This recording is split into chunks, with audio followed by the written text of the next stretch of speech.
My good people, as I dey talk to you so, make una dey watch Vision Concept TV on YouTube. You go enjoy am o, and na free for you. All the social document, all the thing wey you go get to enjoy yourself, all the better entertainment thing wey you want, e dey for Vision Concept TV. Na free o. Make una go there, subscribe, like am, and comment. Good for you.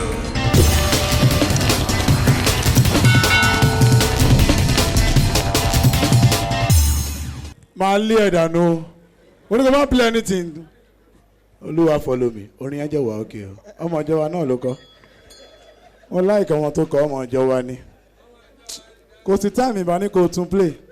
Wọ́n má jẹ́ ń gbọ́ winiwini mọ́ tí màá sì parí níbi. Ṣé o ti gbọ́? O ṣe o. O ní ṣiṣẹ́ jẹ́ o. O ní ṣòdìjà. Olúwa ìkẹwàá ló dá bàbá.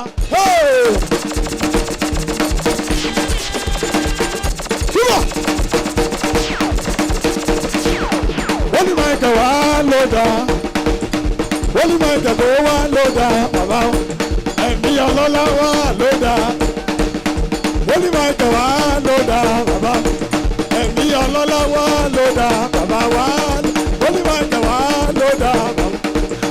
Ó bá rí bẹ́ẹ̀ já èlò. Ó sọ̀rọ̀. Sọ̀rọ̀ sókè. Já èlò. Já èlò. Èlò. Èlò. Já èlò. Orí ẹ pé. Wò mí sàn, wò mí sàn, bàbá ìjọ, wò mí sàn, ó yá, ó sọ̀rọ̀.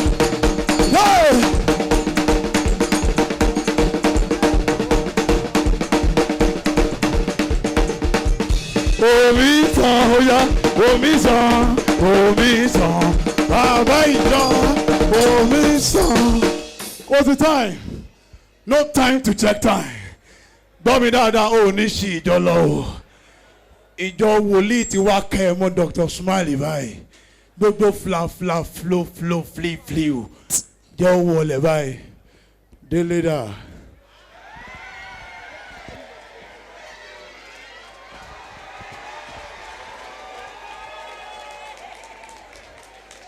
Kílódé tẹ̀ ń ṣe báyìí. Dádì wọ́n yín mi ni. Dèjì kọ́ ìní. Dèjì ni. Dèjì ó wá ṣọ́ọ̀ṣì. Dèjì ó bàbá ẹ̀ kọ́. Bàbá ò wà. Bàbá ò wá. Èèyàn burúkú bàbá ẹ̀. That is it. Sọ́ni bàbá Dèjì yìí ìgbà tí ojú ayé mọ́ bàbá ẹ̀ ó wá bá mi mo ṣẹ́gun ayé bàbá ẹ̀ tán ó dẹ̀ ń tó ń lọ́wọ́ ó ń ra mọ́tò ó ń kọ́lé ó wá lọ sí chọ́ọ̀chì bòmí ó lọ ń san ọ̀dà mẹ́wàá ẹ̀ síbẹ̀ sọ fún bàbá ẹ̀ wípé màá send gbogbo ayé padà sí. That's all. That's all. There's no time. Bá mi lára. Lẹ́yìn kejì lẹ́lẹ́. Máa lù ẹ́ o. Yóò gbọ́dọ̀ máa kọ́sọ̀ mórí ẹ̀. Dádì Dikin Gbenga Manuel. Dikin Gbenga gini. Dádì ọ̀rẹ́ mi. Máa búrọ́gù lórí one to go. Lọ́wọ́ wọn àbí wọn ti wọ white mi ráì flow. Tọ́ ní báyìí ìjọ ti kẹ́ ẹ̀ mọ́ Dr. Smile. Bọ́ àwọn ìfilọ̀ yìí. Àkọ́kọ́ ọbẹ̀ ni wípé mi ò láìkì ariwo. Ìwọ tó wáyé kó dánwò dání báyìí. Tó wáyé pé ọmọ bíi 1 year old, 1 year old, 2 years old, 4 months, 6 months. Tó lè máa ké wẹ́ẹ́ bí wọ́n sì vibration báyìí o. Dádì bí akọ pa wọ́n. Mọ́mí nǹkan switch wọn off. Lọ àwọn ọmọ yẹn kó máa yí báyìí. Mi ò pariwo ojú bẹ́ẹ̀ lọ. Délé jábẹ̀rẹ̀ fún wa ní àdúrà ìbẹ̀rẹ̀ sí. Ó yà wò. Ní orúkọ Jésù. Àmín. Ẹ̀mí mímọ́ níbo ni kí n Àti ti kọ́ gbogbo bẹ̀rẹ̀? ẹ̀ kó tó di pé àdéjú. Kò sí táìmù dídé bẹ̀rẹ̀ rẹ̀ níwẹ̀. Àdúrà nìkan ni kò gbà. Fífi tó tún máa. Ní orúkọ Jésù. Àmín. Ọlọ́run má jẹ̀mí tó pọ̀ ní pàtì agbára. Bẹ́ẹ̀ni. Ayàbàyàbà. A fẹ́ bẹ̀rẹ̀ sí náà bẹ̀ Olúwa máa bá wa bẹ̀rẹ̀. Àmín. Ìwòye ọ̀sẹ̀ tó kọjá ńlá ṣe ń pariwo kò ṣèwé kò ṣègbó kò ṣe. Bẹ́ẹ̀ni. Olúwa gba ọpẹ́ wa. Àmín. Ìwòye ìjẹta lọmọ kan bá mi jà níwájú ìjọ wa. Ó sọ pé gbogbo chọ́ọ̀chì wa àgbàdùn báwo máa ń ṣe. Tó sọ pé dáàdì náà gbádùn àbò ní ẹ̀yìn ọmọ ìjọ nìkan lè gbádùn. Ó ní in fact dáàdì náà gbádùn pé gbogbo wa ò gbádùn. Olúwa gba ọpẹ́ wa. Jésù lọ wa. Àmín. Lọ́mọ ní dress nínú ọ̀rọ̀ ìwọ àti ẹni yẹn. ìgbà tó ní pé dádì ò gbádùn kí ni wọ́n sọ. mo ní wẹ́ẹ́ pé kò bad. olúwa gba ọpẹ́ wa. ọpẹ́ òwúrọ̀ ló fẹ́ gbà tó gbádùn báyìí. gbádùn sọ owó ṣe rí. lọ́dọ̀ jẹun parí ẹ̀jẹ̀. sọ́dọ̀ lẹ́sọ̀ olúwa wa àmín.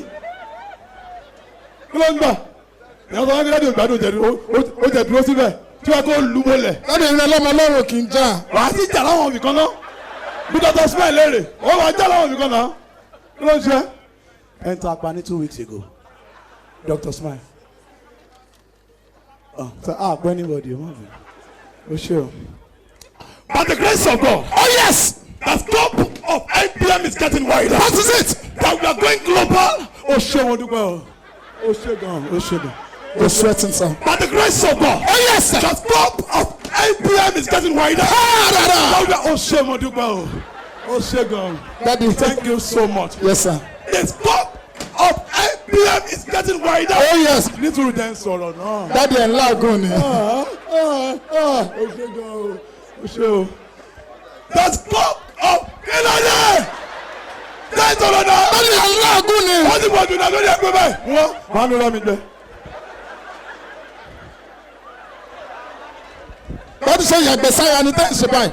Olúwa ló ní kí n ṣe bẹ́ẹ̀. The scope of IPM is getting wider. That is it. That we are going global. We can't afford to remain local. So ẹ̀yin tẹ́ mọ̀ pé ẹ̀jọ̀ English yẹn láti next week lọ́ba yìí má jẹ́ nínú ìjọ wa. Ìyá Àríkẹ́, ìyá Ṣadé, Ìyá Moses. ìyá Moses, ìyá Abèjì, ìyá Àgbòwú. Bẹ́ẹ̀ni. Láti next week lọ́ba yìí, ó gbọ́ English báyìí, má wá jọ wa mọ́. Final. Ṣùgbọ́n ní ìsìn máa ṣe é lóore. We're going to do rehearsal of English service. So normally in an English church, when you hear anything that you like, wàá máa pariwo, woo, woo, woo. Bó ṣe máa ń ṣe nìyẹn, a fẹ́ ṣe rehearsal. Ó yá sọ pé action. Asan. I mean, gbogbo ìjọ ẹ sọ pé action. Asan. Ẹyin ìjọ ẹ dákẹ́. Sọ pé action. Asan. Sọ pé iṣu. Iṣu. Sọ pé sísun. Ṣíṣu. Ó yẹ pé bọ̀. Iṣu. Ṣíṣu. Ogun ṣì ń bẹ́ẹ̀ jà. Tọ́wọ́ gbogbo ṣì tá máa tọ́ tá a fi máa parí. Má sọ ọmọ tí o ti gbọ́. Okay, sir. O ṣe o má jẹ́ ń lù ẹ́ o. Sọ pé accommodation. Accommodation. Ó ti yé mi, ó ti yé mi, ó ti yé mi. Sọ pé shoprite. Sọ. Ọ̀tọ̀. Sọ pé action. Má sọ. Sọ pé action. Somebody called me all the way from Toronto and asked that, who is Wòlíì Àgbà? Now I want to answer that question. Look at me. I am the Wòlíì Àgbà. Kí ló mú ẹ báyìí? Daddy ló ṣe ní kásínà ni mò ń ṣe. Praise place. Ló mú wa. Màá tẹ̀sẹ̀ mórí ẹ. Kí ló ti bẹ̀ ẹ́? Kí ló mẹ́lẹ̀? Praise place. Kí ló mú ẹ? Màá bú ẹ́ ń gbọ́ lórí 1 2. Praise place. Ó dẹ̀ jẹ́ ṣé wàá lù mí ni? Daddy mo lè lù yín o. Daddy mi. Praise place. By the grace of God, people are now calling me all the way from United States of America. Let somebody shout hallelujah. Hallelujah. Mo like time to sọ sí yẹn kúrò bẹ̀. Orí ẹ pé God bless you. That's very good of you. That's good. Orí ẹ pé. Mo like it. Orí ẹ pé. Good. A man called me from China and said, Daddy, you know what? I need to let you know. Big hallelujah. The man said, Daddy, you know what? You need to hear it. Victorious hallelujah. The man, go. Daddy mo hẹ́lì yín What ni. do you do now? Má wulẹ̀ wọrí. Kò sí bọ́ọ̀lẹ̀. Wọ́n tọ́ mi lára máa parí sáfìsì nísìn. Bí mo ṣe ń bọ̀ nísìn, mo pàdé ọkọ àtìyàwó kan nínú tráfíkì mú wọn. Mo wá ní pé tèmi ṣọ́ọ̀ṣì náà lẹ́ ń lọ wọ́n níbẹ̀ ní sà. Mo ní màá ṣe yín lóore. Mo ń lọ sí Dr. Smile. Màá sọ ìméjì pọ̀ ń bẹ̀ 1 to go. Ló lè ní ká sọ ọkọ àtìyàwó pọ̀ kí ló lè. Daddy ọkọ rẹ̀ ti pè mí ó dàpọ̀ tí wọ́n ń ta wọ́n ti rẹ́dì. Tó ń bá máa pè ní ìsìn. Okay, So sir. ladies and gentlemen, tẹ́kì, pẹ̀lẹ́. Pẹ̀lẹ́, o ṣe o. Daddy ó ti wà Ẹnìkan mẹ́. jẹ́ May 27 ní birthday Ṣọlá ló ń jẹ́ Ìyá Moses. ìyá Moses. Má sọ pé irọ́ ni wòlíì ẹ̀ ń pa náwó mi tó bá wà. tó bá náwó máa lú ẹ o náwó ibi tó bá wà. dáàdi ìyálé ilé mà ni wọn. òun ló náwó yẹn. dáàdi àwọn kan náà ṣe. ṣé gba wòlíì gbà àbó gba wòlíì bàbá ẹ ní sùúrù jẹ́ ń sọ̀rọ̀ tán ṣé gba wòlíì gbà ẹ náwó lè má rí ẹ ó ní fọjọ́ ọlọ́jọ́ lọ àṣẹ ọ̀run gan. dáàdi àwọn kan náà ṣe wedding anniversary lẹ́nu. dr smile third name ẹ Kamoru ni wọ́n sọ pé wòlíì ń parọ́ o màá lù ẹ o yes or no orí ẹ pé pẹ̀lẹ́ wàá jèrè o lose wàá ti ṣubú ó ń bàjẹ́. dáàdi ẹ̀ kí àwọn IPM tó ṣe anniversary lẹ́nu tẹ́jú ọ̀gá àwọn tìyàwó wọn wà ń bẹ̀ yẹn. àtẹ́jú ọ̀gá. bẹ̀dáàdi wọ́n jẹ wá lọ́wọ́ àti ìdá mẹ́wàá. ó jẹ wá ní orúkọ wà nínú àwọn tó jẹ ìdá mẹ́wàá. àwọn lẹ́nu ìjọ wa. abẹ́ ìjàgùdà ló wà wá yọ orúkọ ẹ̀ ń bẹ̀. by the grace of God aláìfà ó kó wa ṣòfò ẹ ó da Gbẹ́ngà Adéyínká náà wà lórí ìjókòó. bẹ́ẹ̀ni mo ń bọ̀ lórí wọn ẹ kò lè lọ. ó pẹ́ tàbí wọ́n nù jọ dáàdi. mo fún yín ní ọ̀sẹ̀ mẹ́ta péré ẹ wá mi déjọ sáà tẹ́ ẹ bá wá mi déjọ màá wá gbéjọ ká yín mọ́lé tí má jẹ́ gbé ká yín mọ́lé kòbókò mẹ́ta ni màá mú ìkan fún bàbá ìkan fún. wọ́n yẹn sọ̀rọ̀ jù. the family of Medugbe and Harlem àwọn èèyàn pọ̀ mi now let the groom come inside ẹ jẹ́ kí ọkọ ìyàwó kó máa wọlé bọ̀. Oya, ọ̀gá kan ẹ fún wa ní. I have spoken to your pastor. Sister Jennifer, oh get ready, let's go marry. Bami kálọ̀. Sister Mọ́túndé, lórí mi, hallelujah. I have spoken to your pastor. Sister Jennifer, oh get ready, let's go marry. Bami kálọ̀. Sister Mọ́túndé, lórí mi, hallelujah. I have spoken to your pastor. Sister Jennifer, oh that's let's go marry. Oh my brother, I want to glory me. No, my brother, don't do that. I have spoken to you. Mr. Man. Don't do that. Don't show love. No, my brother, don't do that. Especially on the altar. Má jẹ́ ń lu ẹ lọ́jọ́ nǹkan ẹ̀yẹ o. dáàdi inú ẹ̀ ti dùn jù. Inú ẹ̀ ti dùn jù. bàtà jẹ́ pé kò ṣe kán rí. Ó ṣe kán rí. I know you are very happy. Daddy, I'm very happy. Daddy, I'm very happy. Women don't suffer me. The moment we top my money run. Daddy, this day is my day of joy. Bẹ́ẹ̀ni. Daddy, if you leave me, I want to naked. No, don't naked. I want to naked before my grave. Don't naked. Màá lù ẹ́ o, don't naked. Don't naked. The Lord bless you. The Lord bless you. The Lord. Don't sing. There's no time. Don't dance. Don't worry. Okay, what do I do? yes. People, let the families of Medugbe. Ẹ bá mi mú ìyàwó náà wọlé. Akọrin, ẹ fún wa ní orin. Have you seen my beautiful baby? Have you seen my tomato baby? Oh, iyele, baby something to go to me temper. Ada, baby na sugar. Hey, everybody to wait. Jésù lọ wa, ó ní àwọn òkè ìṣàdánà kí ló ń ṣe é Kí báyìí. wá lórúkọ ìyàwó ẹ̀? Mary. Mary, Baby na samba, Mary. Baby give the one everybody dey wait. Utakana no come, Ibana no maka. Baby no na one kilamo. Baby, peke ya. Baby na samba, Mary no dey like it. She get up everywhere. Mary no dey like it. She get up ó ṣe everywhere. ìyàwó máa bọ̀ mí tì í. Mary no dey like get am for everywhere. That the more explain. Don't get am for everywhere. Everywhere get better bread. More explain. Anderson. Get am for everywhere. Get am for up and down. Kó lè yé wọn ni dá. Anderson wọ́n ló máa láyé mi. Èmi ò rí tẹ́lẹ̀. Wọ́n wá ṣàlàyé fún mi pé get am for everywhere. Ẹlẹ́ṣẹ̀. Unless one of body want to go. Okay, oya wàásù. Preach fún ìgbéyàwó yìí. Dádì, kókó ìwàásù mi ni no tọ́lì. No dolly. Sọ́fẹ́ni tó wà lẹ́gbẹ̀ẹ́ pé no tọ́lì. No dolly. Sọ́fẹ́ni tó wà lẹ́gbẹ̀ẹ́ pé no tọ́lì. No dolly. Dádì, ẹ bá mi sí Titus 2:4. Èmi àbáwọ̀ ìjọ. Ẹ̀yin ni sà. Titus 2:4. No tọ́lì ni mo sọ̀rọ̀ ọkọ̀ ìyàwó. Èmi ni kò mọ̀ ọ̀mù ó gbúdọ̀ tọ̀. Paul say we go wala Tito we go. No. Ẹ kúrò bẹ́ẹ̀ ẹ lọ Jeremiah 7:2. Jeremiah 7:2. No dọ́ọ̀lì ni mo sọ̀rọ̀ nípa. Jeremiah 7:2. Yes, sir, kí ló sọ? Jeremiah 7:2. Kíyèsí èmi sọ fún ọ. No. Ọtí gan ló ń wá ná. Bẹ́ẹ̀ni mi ti dẹ̀bẹ̀ tí ẹ lọ sí àwọn ọba omi 50. Àwọn ọba orí 50. 1, 2. Àwọn ọba lọ sí ọba kìíní àbí ọba kejì. Ọba kọba yẹn ṣàyà ọba kan ẹni ọba tó bá ti rí. Kéyìn ọba kọba. Ọba kọba nu Bíbélì. Bẹ́ẹ̀ni ẹni ọba tó bá ti rí ẹ ṣàyà bẹ̀. Àwọn ọba tó dorí 50 dàdé. Àwọn ọba orí 50. Bẹ́ẹ̀ni ẹ dàgẹ̀rẹ̀ lọ Psalm 119. Psalm 119. Ẹsẹ̀ kí ló fẹ́ kọ̀kọ̀kọ̀ náà? Ẹsẹ̀ kìíní títí dé parí. Ìkíní dẹ́bọ̀. Dé parí ni dádì. Ó gbádùn. Dádì máa wọ. No dolly.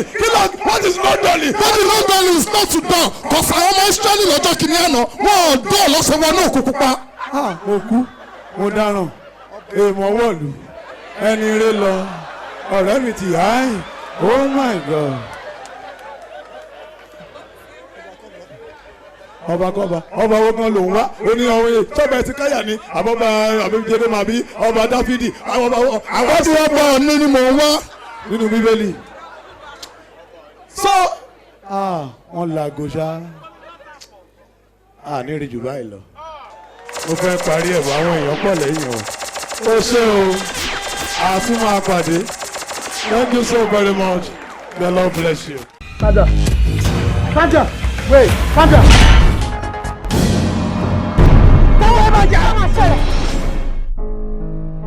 I don't know what I would have done without you. You're just the kind of man I've been praying to have. Now you're here. You are just every woman's dream. You know I love you and I cherish you. But You're such a fool. Sandra, did you just call me a fool?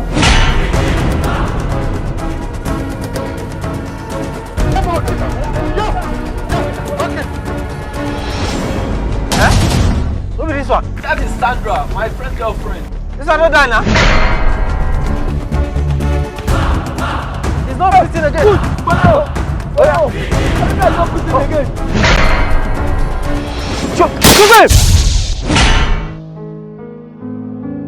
My good people, as I dey talk to you so, make una dey watch Fusion Concept TV on YouTube.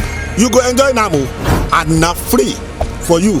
All the social document, all the thing wey you go get to enjoy yourself, all the better entertainment thing wey you want, e dey for Fusion Concept TV.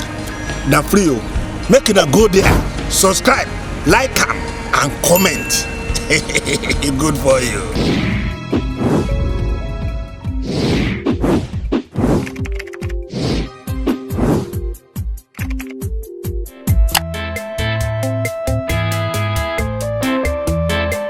Abeakuda, what's up? What's going on? Next year, I'll be 10 years old on stage. I deserve some accolade. Look at this glass. I know they see anything. All these artists, they try. We're just dark like after 12. I'd like to give somebody these glasses. Who's going on with this one? I'll give the owner. Bros, take your glass. Oh, yes, I'll get for now. 2-5, they buy them. It's good to be here, ladies and gentlemen. You know, I plan to surprise Dr. Smile. I was in Canada. They come tell me say my tour. They don't postpone some parts till ending of May. I can't say make I surprise. I'm not go tell them.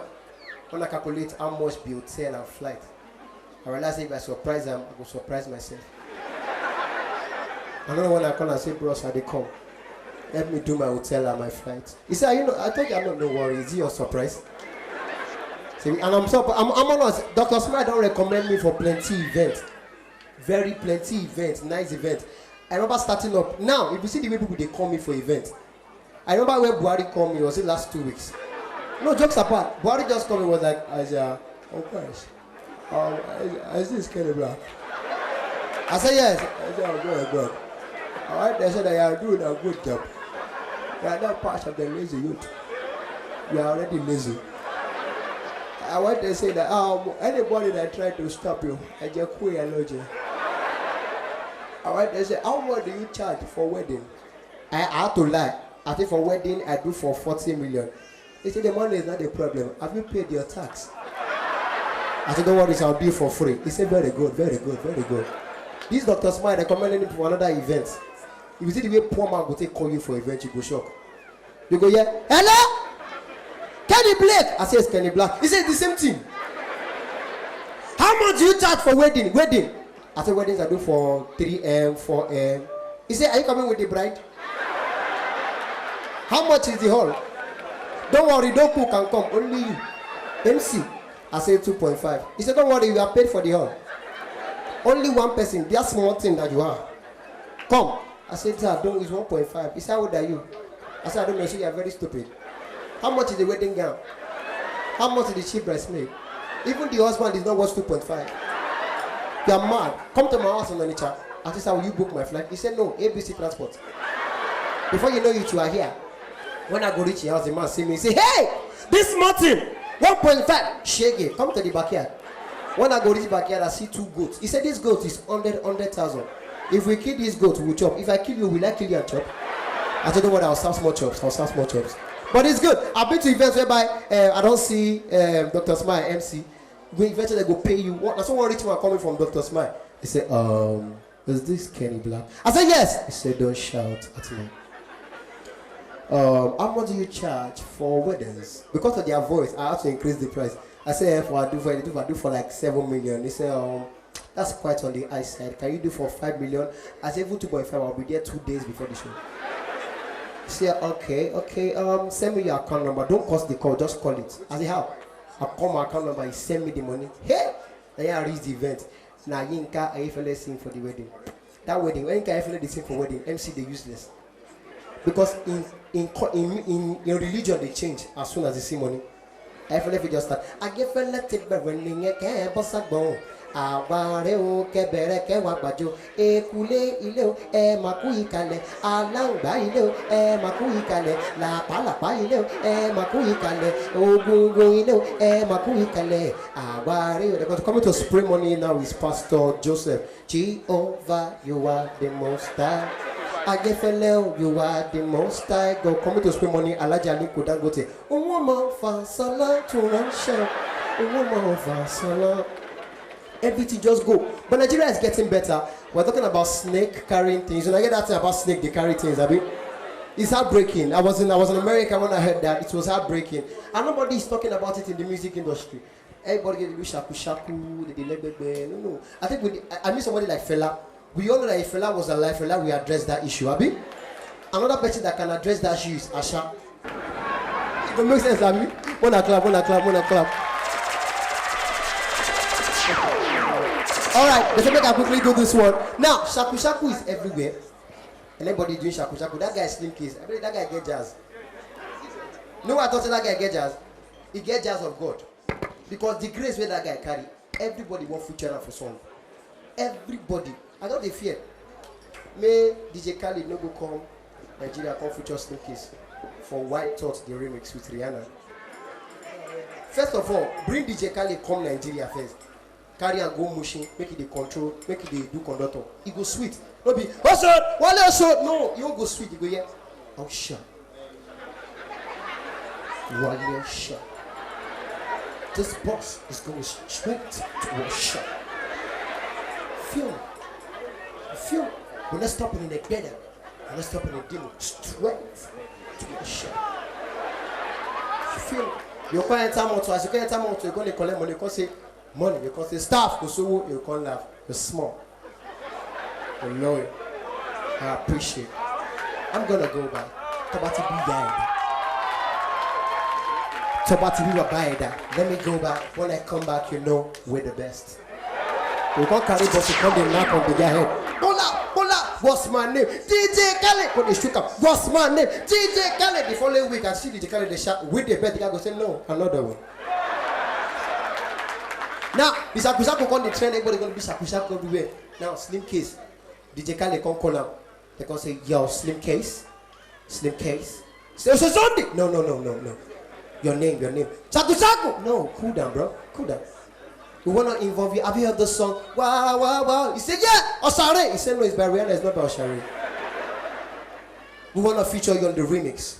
With Rihanna? I said, yes. I'm a cop. He said, what? I mean, we are going to sing it. So, okay. We're going to sing it. All right, no problem. They'll come bring and go to they say, can you bring your producer along? They'll come bring Mastercraft. The thing goes, skibidi papa. We don't say we don't get Hollywood version. Oh boy, they're free to spray. My show is July 29th. I only don't pay for car park. To do show for a coat, you know. When they give me the price, I ask them for how many months. I don't know, say that one day. So I beg, my show is July 29th. It's got big. I mean, I can't support you. I beg. I beg, Kuta, yes. Don't worry, we'll provide transport when you pay. I beg. That song, the thing goes, Kurura, I go Anambra State. I hear the Igbo version. I shock. I hear it is. The thing goes, Kurura, pa pa pa pa pa, it goes, skibidi papa, don't skia, don't in my life must not. I go Kano, I hear Musa version. But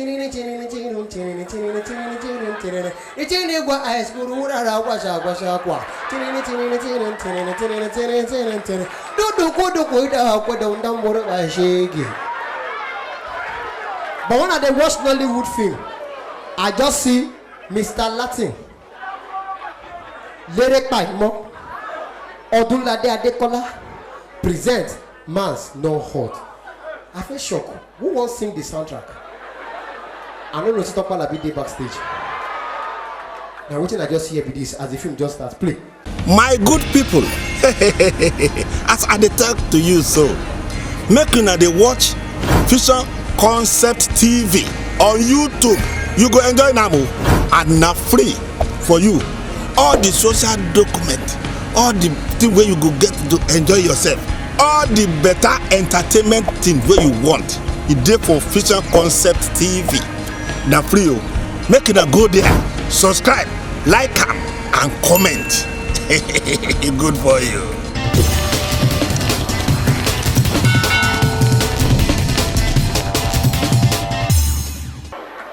Oh God, you don't go.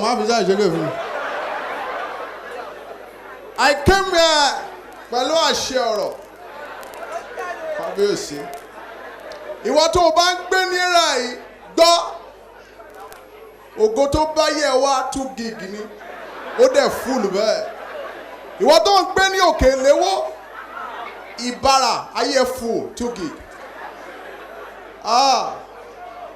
Ìwọ tí o bá ń gbé ní sáìdì àṣérò, ògo ẹ wálẹ̀ díẹ̀. Àṣérò ó ti di 1 gig. Àṣẹ ni. Ó jẹ́ tètè ná kámẹ́rà sókè. Máa dárúkọ rédíò àmọ́ máa sọ fún ẹ. Eléwé ẹran. Ó gbọ́ ni ẹran ó di mẹ́ẹ̀. Ayé ẹ̀ ń wá ṣájà. Ẹ̀ ń rí àwọn ló tún wà.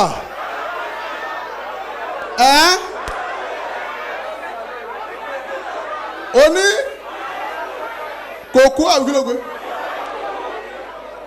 Mo gbọ́ ṣàpọ́n. Ìwọ tó ń gbé ṣàpọ́n sí máa yẹ sọnù. Lovely place to be. Abẹ́òkúta, lovely. The love here is massive. Ẹ fẹ́ràn èèyàn látọkàn ni. Ìfẹ́ yẹn wà ń bẹ̀. Láti ta ni mo ti rí ìfẹ́. Inú mi dùn. God, thank you, Father. Nísòro mo sọ mi ò wá bí mi ṣe kọ̀mẹ́díà yàtọ̀ wo ní ilé mi ẹ̀ńtà mo lè kúrò kọ́kọ́ ló pè mí wá. Bẹ́ẹ̀ ni ilé àlùkò mọ̀ ibi tí mo ti wá jìnnà jọ. There's a lady at that corner there. Bẹ́ẹ̀ ni mi mọ̀ ẹ́ rí bẹ́ẹ̀ ló wà ó jókòó sí sáìdì yẹn Kẹ́mi lórúkọ ẹ̀ ó jókòó sí regular ògùn ayé wa VIP.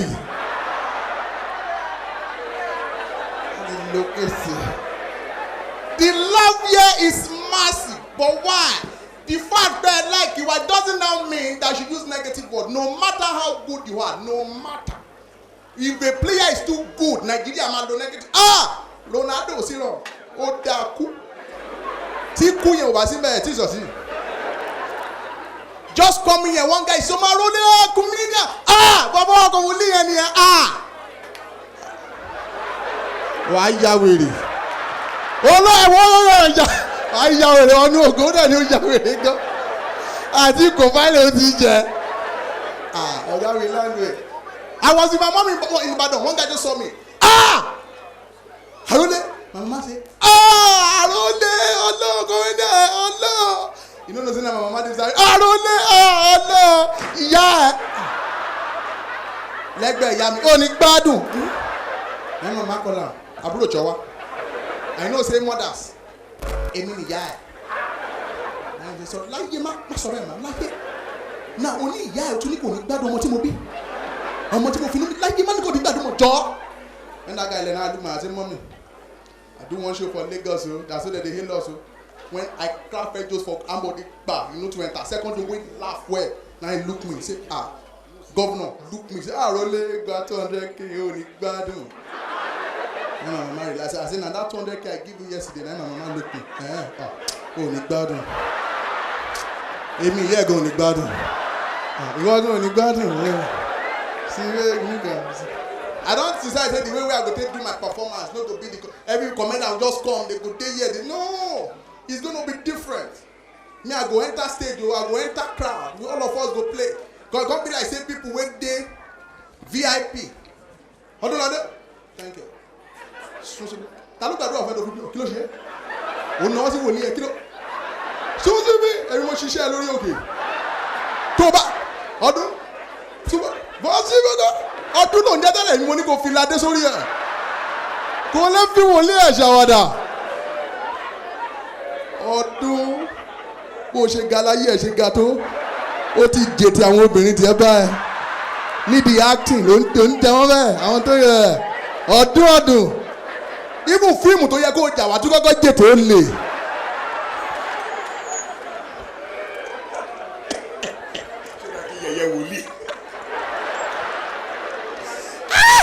Yorùbá film Ọdúnladé wàhálà wọn pọ̀ Yorùbá film wọ́n lè parọ́ tí you don see where they shoot Ọdún for film before na only Ọdún they go shoot go they shoot am for hand they go hold stomach yee inú mi ò Fẹ́mi Adébáyọ̀ tó ṣe pé ọwọ́ mo ti yẹn inú mi ò when they show hospital ẹsẹ̀ ló gbé sókè.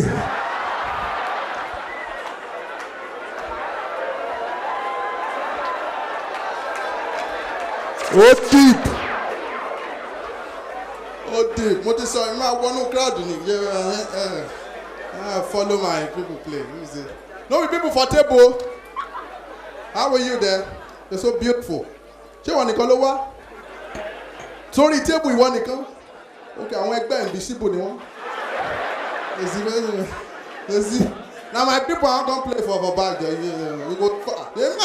You go comment and go perform front. No, it's wrong. Mommy, how are you? Báwo ni nǹkan mà? Ẹ̀rọ àánú gbà. Ṣé dáadé ni? Ìyanu ṣẹlẹ̀. How na dey how my people dey? Kí ló ń ṣẹlẹ̀? Mo great Ifẹ̀. Láì wo lọ Ifẹ̀, ó sún lọ lọ má ṣẹ́gun. Ẹ̀wọ̀n lé ní ìdá. There are few universities in the world that dem mọ̀ wọ́n. Oru get me, kì í ṣe pé thank you far. Àlàyé ṣé ìwọ ló gbé sisi ọ̀nà kọ́kọ́?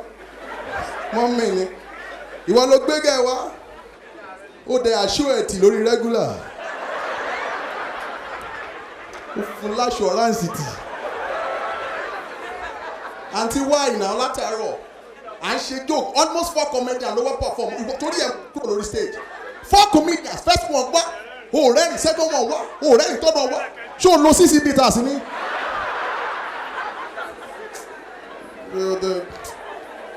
Wetin happen make we quickly do our beat make we comot there èèyàn kò wà people just dey for table God nǹkan ṣẹlẹ̀ ń dúníyàn. Quickly before I waste my time cause time no dey comedian wey dey plenty. I want to do one set for you. Wow, like you Jawati. Now, I had my first experience. I'll just say this and I leave. I had my first experience. I'll be the first in the family of 4 generations. You know, Mary, need delay, Mary, Latin to travel by air in a plane. ìwọ tí joke yẹn bá yé wa intelligent ni. We go by air but wọ́n lo bàálù. Àwọn tó ń lọ lọ́sàn-án wá lọ Friday one day Saturday. I will be the first to travel by air in a plane. Ní ìran mẹ́rin. And I went to London. And tí o bá lọ London ló máa pè ní London. Rárá it's London. Oh yeah. Ẹ wọ́n sọ lásọ̀rọ̀ tán. It's London. 35. Ada pé kí ni ẹ ṣókè ẹ lọ́rùn. My mom attends CAC ló bá pè mí. A day to my trip. I love to say this wherever. Ìyá mi bá pè mí. Nítorí o fẹ́ travel by. A day to trip. Jẹ́ gbàdúrà. Torí ogun ìdílé pọ̀. Wọ́n lè deport ẹ lójijì. Ó yẹ jẹ́ gbàdúrà. Orúkọ Jésù àrí deport ẹ ló. Bàbá Ọlọ́run bá mi sọ. Bàbá bá mi sọ. Nàìjíríà ó yẹ passport ẹ dà. Nàìjíríà carry my passport ní màmá. Ó yẹ ṣí passport ẹ sẹ̀mùsùn màmá carry àná tí o jẹ́ ìdálé lórí mo ní passport yà bàjẹ́. Now mama enter, give me anointing oil, enter inside kitchen, carry anointing oil, pour inside fry pan. No bad with berry. Na she dey slice dodo. Bẹ́ẹ̀ ni ó yá máa jẹ́ bẹ́ẹ̀ bẹ́ẹ̀ ni anointing mo fi ṣe dodo ìṣẹ́gun ni wọ́n gbọ́dọ̀ deport here. Father and mother, mama told me, bó ṣe ń lọ airport gbọ́ ayé le, má bá yàn sọ̀rọ̀, má kí yàn. Tóyàn bá gbé báàgì fún ẹ má gbà á, ó lè jẹ́ gbólọ́gbé sínú ẹ̀, ó gbọ́, mo ní bẹ́ẹ̀ náà.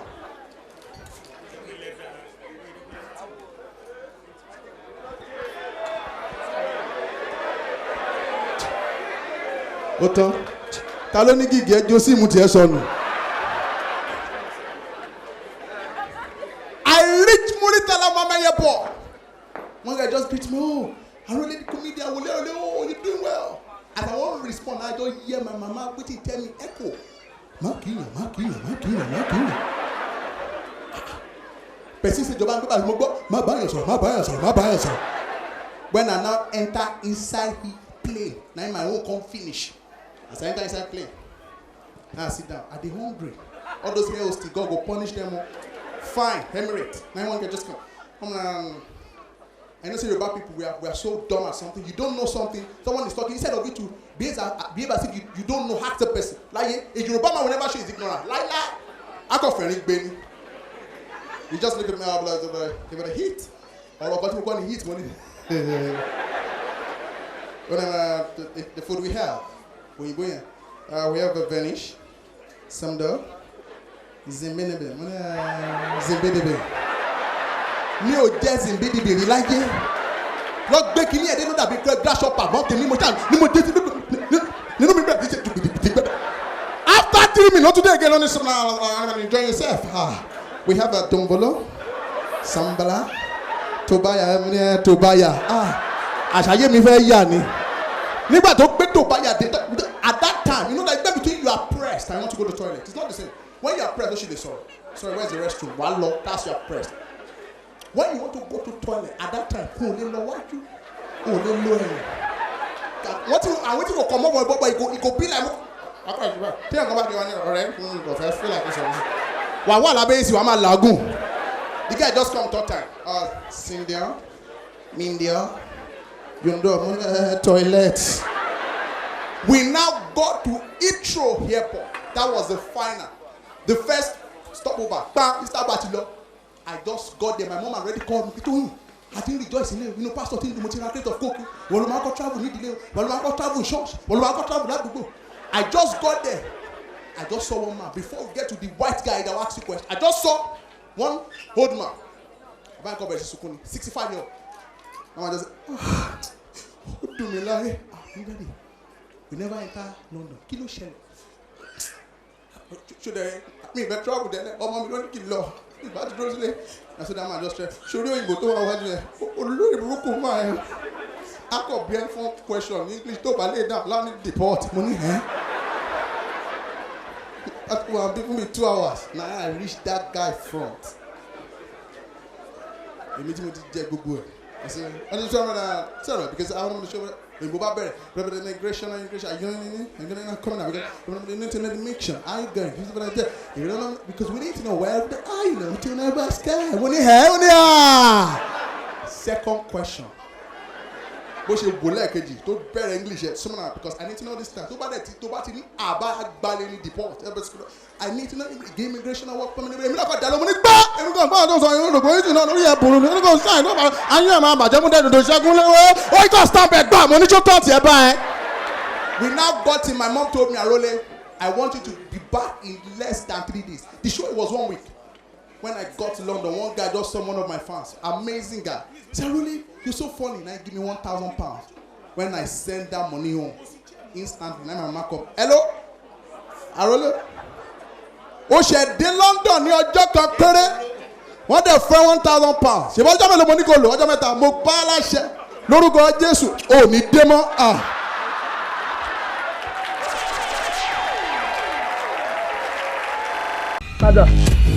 Sandra, wait, Sandra.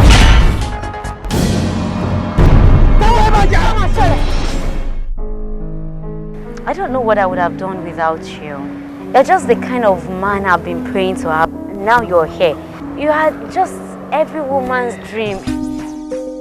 You know I love you and I cherish you. You're such a fool. Sandra, did you just call me a fool?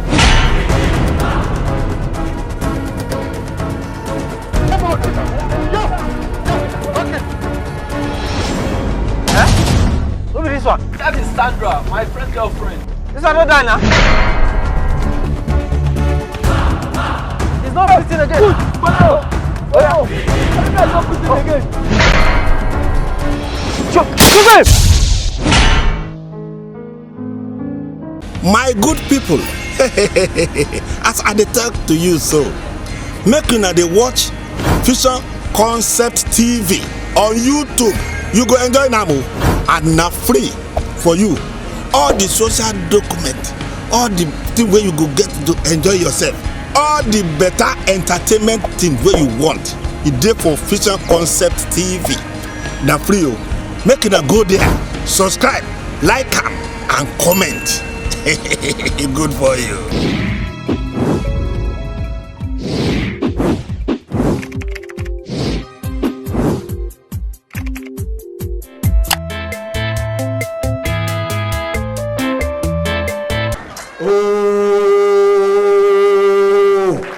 Now, ladies and gentlemen, people with the expert, please first photo. If you don't say you buy phone for Ikeja from last week, you know, I don't take picture. I know snap me a beg. All those China phone, all those boys with the cell phone for Ikeja. Yesterday I did drive. What they for? Bon, money iPhone 12. Money ba wo lo se ni ase on their behalf. Oni méjì gan la ní iPhone 12 àti iPhone 12L. Money wo ni L ẹgbẹgbẹ la máa ta ẹ. Anta straight. And I say make it on the phone. They call air. I call here turu. Money but Nokia ni only wọ́n pa ọ̀pọ̀ ṣe ni. Tẹ́ bá wo bá tiẹ̀ gan Samsung ni.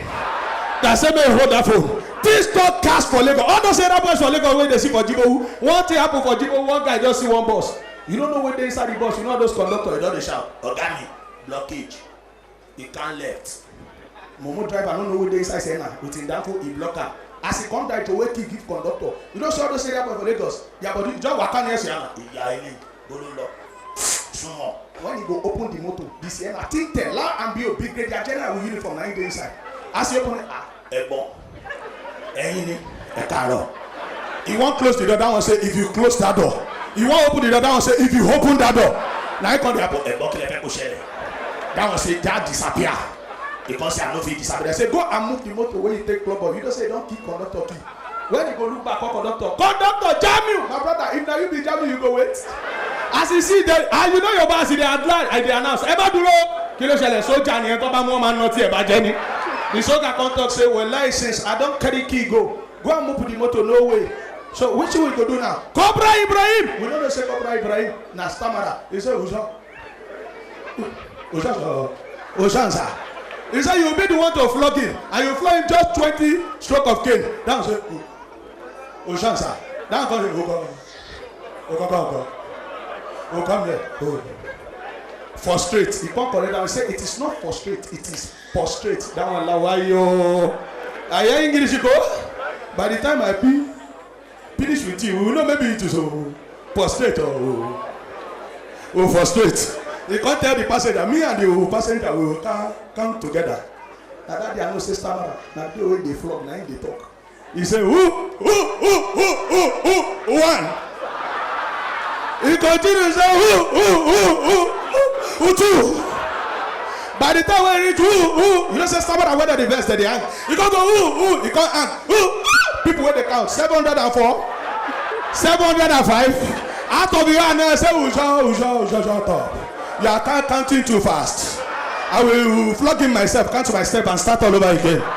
They were in the program. Now, ladies and gentlemen, in case you're meeting me for the first time, my name is B.A.S. They call me Bash the Cash. Why? Somebody asked me, Bash, why did you put cash in your name? I said, because I realized everything that is good in life has a surname. Check out the best countries in the world. They are surname. United States of America, United Kingdom, Great Britain, Federal Republic of Nigeria. Countries where they give the whole world problem are short name. Iraq, Iran, Libya, Congo, you're on your own. Check out the best automobiles, best drink, then they get surname. NSCP, SOP, Jack Daniel, Moet and Chandon. Drink, we go EU, now 150. Agbara. Check out the best motor, automobiles, they are surname, Lamborghini Porsche, Honda Accord, Mercedes Benz, Toyota Corolla. Motor we go send you back village. Na short name, Dasson, Subaru, Peugeot, Fiat. Those are the kind of motor we say if you close the right door, the left go open. You never drive motor we say they drive second for Lagos as they drive Woloni and they gone low. Animal no wash around 1 minute. If you start automobile, you know they hear the noise of the engine. If you start motor, it's like the engine is slapping the owner. If you put on again, those are the kind of motor you can drive after finish it. That they direct you to where there is a kerosene. My brother, and another thing, let me touch Nigerian music. Their favorite song for last year is My Bank Account. Now, brother, talk to your neighbor, say neighbor. Call your neighbor, neighbor. Poverty will not be your portion. Tell your neighbor, neighbor, your bank account will be boom boom. You know, say when say bank account na bagan, P-Square charge 20 million for a show. Why your bank account not be bagan? Some of us our bank account is not bagan. If 15 million enter your account, it get us your phone will vibrate. 20 million go enter your phone, you go for the 15 million, 10 million, 5 million, 1 million, 2K. Now you go hustle. Let me drop this one. I just take it off. Now, one thing. Now I used to tell people we have a problem with Nigerian banks. Some people they come back and ask useless question. You never dey bank, somebody will walk up to you and say, my brother, you go say, please, is this Zenith Bank? I say no. Now they the banks. You can't launch Shiabo. Now 5 set of people they make use of ATM for Nigeria. 5. Number 1, those where they come to ATM come ask question. Mommy, you never did ATM. Somebody will come down for a card and say, my brother, I go say, you dey pay. If you don't pay, why you leave your house?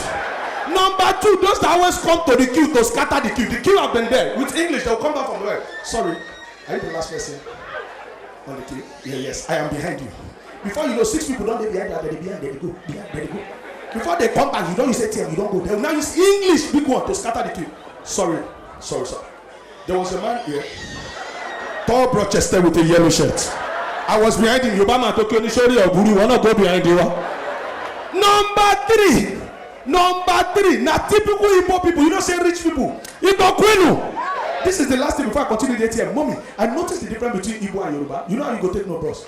Now their business card. Check Yoruba my business card. Name is more than the job. I saw one business card in Ibadan. I see I'm Chief Ikuko Ifatomi. Or Tofa of Ilefe. Ajiroba of Osogbo. Ajiriwere of the job. Abalist. Igbo man no go make that mistake. Igbo Kwenu. Check Igbo my business card. One name. You make what you name. My business. Importer, exporter, Richard sellers, most sellers. This must be very enough for the card they were right. And general merchandise. In case there's anything where you buy with the seller. Let me continue. Have you noticed rich people know they cover their password for ATM? Rich people, see, rich people want to make you a major. You hear? Finish. Poor people go collect 2K. Then they keep the queue. When the first thing are there, they must look back. And someone made you now. Shefa will password the minute. They will shaku bakuba. You go say no first. Continue. Ma binu there. Shekuku akilo shele now. Kilo shele. Those one do. The 5th one, the 4th one. Now rich people like that they come with a lot of cards. Sunday evening, 5 o'clock. Everybody don't take you. They go first to GTV. We went in the back, go there. They withdraw 150,000, put it here. For GTB, put you here. Another 150,000. When they are putting the seventh card, we went in the back. We don't the gossip. Ẹ̀kún abẹ́rẹ́ nǹkan tí mo rí. Eléyìí mà ní human feeling. Owó lè tán machine yẹn bó ṣe máa ń ṣe nìyẹn. Na somebody will call it ẹ̀gbọ́n mo rẹ̀ bẹ́ẹ̀ ní problem. Tẹ bá gba owó yẹn tó a máa ní ṣòro o.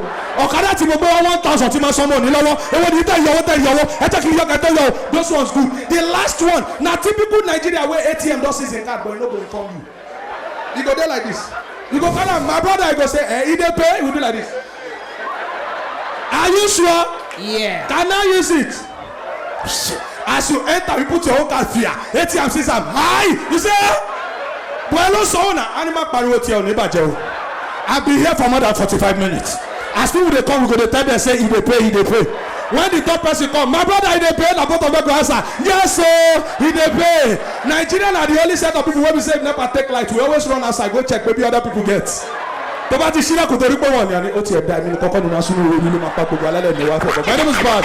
My good people, as I dey talk to you so, make una dey watch Fusion Concept TV on YouTube. You go enjoy am o, and na free for you. All the social document, all the thing wey you go get to enjoy yourself, all the better entertainment thing wey you want, e dey for Fusion Concept TV. Na free o. Make una go there, subscribe, like am and comment. Good for you.